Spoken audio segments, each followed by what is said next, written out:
नमस्कार विद्यार्थी मित्रांनो, तुमच्या सर्वांचे स्वागत आहे माझ्या यूट्यूब चॅनलवरती. काल सर्व शिफ्टच्या एक्झाम संपल्या. ज्याच्या त्याच्यामध्ये एक्सपेक्टेड कट ऑफ किती लागेल ह्यावरती चर्चा रंगल्यात. तर पहिले एक्सपेक्टेड कट ऑफ किती लागेल यापेक्षा एक्सपेक्टेड कट ऑफ कोणत्या कोणत्या गोष्टीवरती अवलंबून असतो हे आपल्याला जाणून घेणं गरजेचं आहे. तर एक्सपेक्टेड कट ऑफ हा नॉर्मली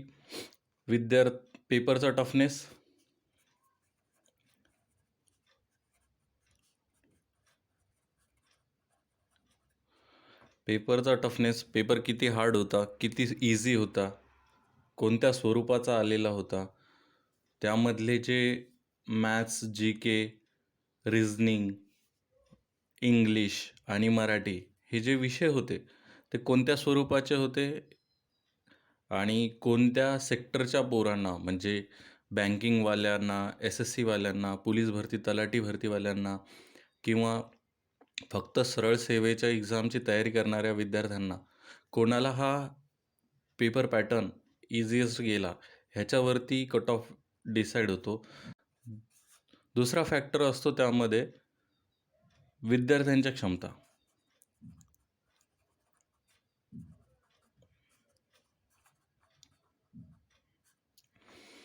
त्यावेळेस पूर्वी विद्यार्थ्यांची एक्झाम व्हायची 2015-14च्या आधी.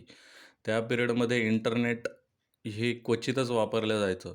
त्यामुळे गणिताच्या किंवा मॅथ्सचे जे प्रॅक्टिस असायची, रिझनिंग आणि गणितं सोडवायचे किंवा जे पेपरबद्दल अवेअरनेस असायची ती खूपच कमी प्रमाणात असायची. 90% मुलांना हा पेपरचे स्वरूप कशा प्रकारचे असतं हे माहितीच नसायचं. कारण की त्यांच्याजवळ ना कुठल्या प्रकारचे म्हणजे टार्गेटेड एक्झाम असं धरून ते कधी एक्झामला फोकस राहून त्यांनी अभ्यास नाही केला. तर MPSCवाले नॉर्मली MPSCच करायचे किंवा SSCवाले SSCच करायचे, बँकिंगवाले बँकिंगच करायचे. पण आता होतं आहे कसं की प्रत्येकजण हे मिळालेल्या संधीचं सोनं करू इच्छितो.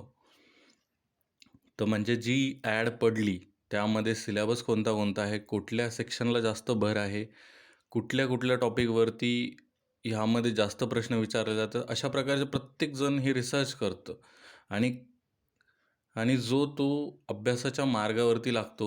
जर एम पी एस सी नाही निघाली, बँकिंग नाही निघाली, तर मग आता पुढचं काय?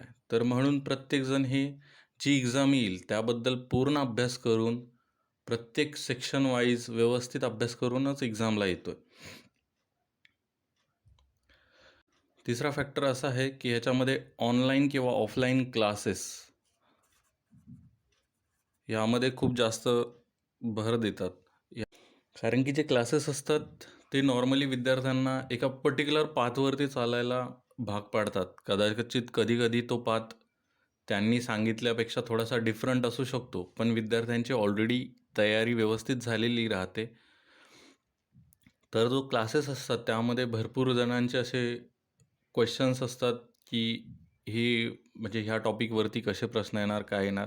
तर ते क्लासेसमध्ये प्रत्येक टॉपिकवरती व्यवस्थित रिव्हिजन आणि पेपर मॉक टेस्ट घेतलेलं राहतात, जे की भरपूर विद्यार्थ्यांचे मॉक टेस्ट अभावी त्यांना अंदाजच येत नाही की पेपर कुठल्या स्वरूपाचा येईल आणि काय होईल.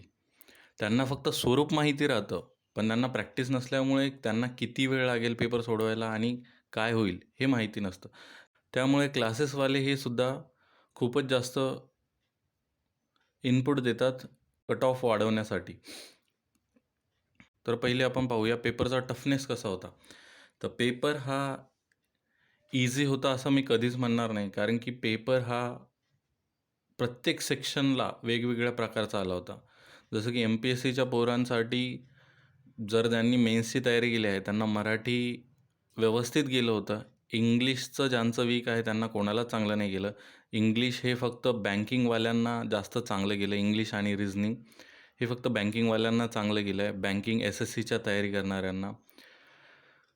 GKचा प्रश्न, तर GK हा मध्यम स्वरूपाचा होता, जेणेकरून जास्त हार्डही त्यांनी विचारलं नव्हतं आणि जास्त सोपंही विचारलं नव्हतं. तर ह्याच्यामध्ये संमिश्र प्रतिक्रिया होते प्रत्येकाच्या. पण रिझनिंगचा पार्ट हा MPSC किंवा बाकीच्या ज्या कॉम्पिटेटिव्ह एक्झामच्या तयारी करणाऱ्या बँकिंग आणि SSC सोडून त्या भरपूर विद्यार्थ्यांचं असं म्हणणं आहे की हा खूप टाईम कन्झ्युमिंग होता आणि बँकिंगवाल्यांचं म्हणणं आहे हा टाईम कन्झ्युमिंग होता, पण 5, 6, 7 प्रश्न सोडले तर बाकी सगळे त्यांच्याकडून व्यवस्थित प्रकारे अटेम्प्ट झाले आहेत. आपण त्यांना प्रॉब्लेम येतो मराठीमध्ये. त्यांचं इंग्लिश चांगलं आहे, त्यांचं मॅथ्स रिझनिंग चांगलं आहे. त्यांना जी के थोडासा प्रॉब्लेम येऊ शकतो, कारण की मराठीचे पुस्तकं वगैरे भरपूर विचारले होते. आणि दुसरं, मराठी ग्रामरमध्ये त्यांना प्रॉब्लेम येऊ शकतो. जिथे एम पी एस सी किंवा बाकीच्या जर तलाठी भरती वगैरे अशा तयारी करणाऱ्या विद्यार्थ्यांचं राहते की जिथे मराठी त्यांचं खूप चांगलं राहते, पण इंग्लिश आणि रिझनिंगमध्ये मार खातो. तर तसं प्रत्येक सेक्शनला असा प्लस मायनस होतंच. तर त्यामुळे कट ऑफ हा थोडा बहुत कमी किंवा मध्यम लागण्याचे चान्सेस आहेत. दुसरा फॅक्टर विद्यार्थ्यांच्या क्षमता. जसं की मी आधीच सांगितलं, विद्यार्थ्यांच्या क्षमता ह्या खूप वाढत चालल्या आहेत दिवसांदिवस. त्याच्यामध्ये ऑनलाईन क्लासेस घ्या किंवा ऑनलाईन लेक्चर्स घ्या किंवा ऑनलाईन जे व्हिडिओज आहेत, त्यामुळे विद्यार्थ्यांच्या क्षमता हळूहळू वाढत चालल्या आहे. त्यांच्या ज्ञानात भरच पडत चालली आहे. तिसरा पॉईंट हे क्लासेसवाले, जे की आता खूपच प्रत्येक भरतीला टार्गेट करून स्पेसिफिक एक्झाम ओरिएंटेडच विद्यार्थ्यांना मार्गदर्शन करतात. त्यांचाही यामध्ये हातभार आहे. हे 3 पॉईंट झाले. त्यावरती विद्यार्थ्यांच्या प्रतिक्रिया अशा होत्या की हा पेपर इझीही नव्हता आणि खूप जास्त टफही नव्हता. तर हा इझी टू मॉडरेट लेवलमध्ये होता, जिथे काही प्रश्न खूप इझी लेवलचे होते तर खूप काही प्रश्न मीडियम लेवलचे होते. पण ओव्हरऑल हा पेपर मॉडरेट स्वरूपाचा होता. तर आपण डिस्कस करूया एक्सपेक्टेड कट ऑफ.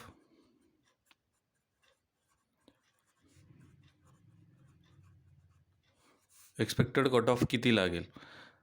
तर जिथेपर्यंत जनरल कॅटेगरीचा विषय आहे ओपनचा, तो लागू शकतो 140 to 150च्या दरम्यान. ह्या फक्त सिनियर क्लर्क आणि क्लरिकल पोस्ट